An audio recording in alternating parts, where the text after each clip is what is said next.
दोस्तों, भारत माता की जय, वंदे मातरम। હું મુકેશ વિશ્વકર્મા પંચાલ આપની વચ્ચે આપણી ચેનલ આપણે કંઈક નવું કરીએમાં દરરોજ આવું છું। આજે પણ આવ્યો છું નવા સમાચાર સાથે।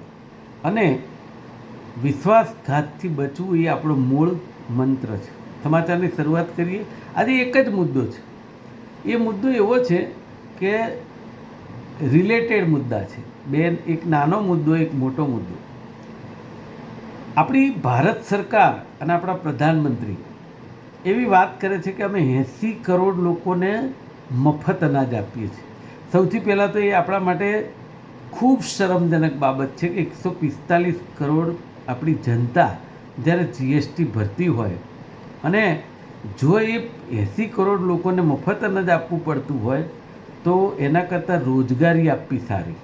એટલા માટે મફત લેવા ભારત દેશની કે ગુજરાતની પ્રજા ટેવાયેલી નથી, પણ છતાંય તમે રોજગારી ના આપો પછી એ બેકાર રહે અને એને તમે મફત અનાજ આપો, ધીસ ઇઝ નોટ ફેર।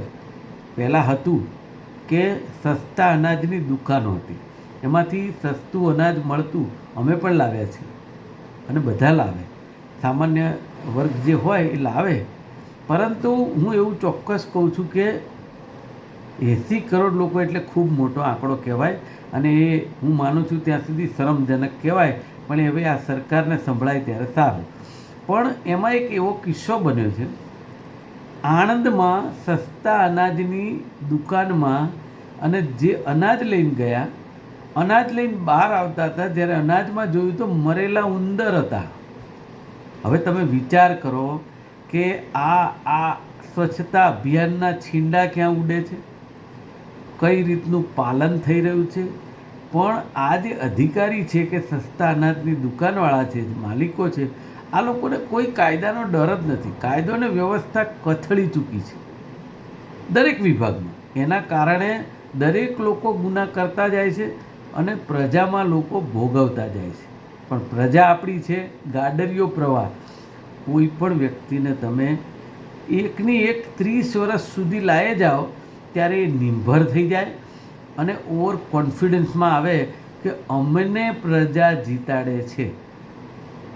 અત્યારે કોઈ ચૂંટણી નથી, પણ વાત સમજવા જેવી છે કે હંમેશા ગુજરાતની પ્રજાએ ગાડરિયા પ્રવાહની જેમ કોઈ પણ સત્તાધારી પક્ષને સત્તામાં ન લાવવો જોઈએ અને એના સત્તાધીશોની વાત સમજવા જેવી છે કે ગુજરાત સરકારની કેબિનેટ મિટિંગ મળે, એની અંદર મંત્રીઓ અને કેબિનેટમાં જે અપેક્ષિત હોય તે લોકો હાજર રહે। આજે જ્યારે ખેડૂતોના આંદોલન ચાલી રહ્યા છે, ખેડૂતો ચારે કોર પરેશાન છે। એક બાજુ વરસાદ ન આવવાથી, એક બાજુ વરસાદ વધારે આવવાથી આ ખેડૂતો જ્યારે પરેશાન હોય તો હું તેવા સંજોગોમાં કેબિનેટની અંદર ખેડૂતની કોઈ ચર્ચા જ ન કરવામાં આવી, માત્ર આ નકામા કાગળોને ડિસ્ટ્રોય કેવી રીતે કરવા આની ચર્ચા કરી અને કેબિનેટ પૂરી કરી દેવામાં આવી। મને લાગે છે ખરેખર આ નિમ્ન કક્ષાની વાત કહેવાય કે આજે આપણો જગતનો તાત, જે આપણો જઠરાગ્નિ ઠારે છે એવું કહી શકાય, એ જ્યારે કંઈક જમીનમાંથી બહાર લાવે છે ત્યારે આપણી ભૂખ મટે છે।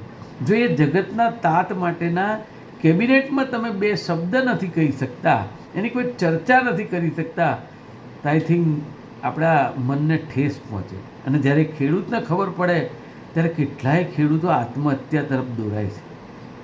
તો નથી લાગતું તમને કે મને ક્યારે જાગશે સરકાર? વિચારવું યોગ્ય નથી? આજે બસ આટલું જ। આપનો ખૂબ ખૂબ આભાર।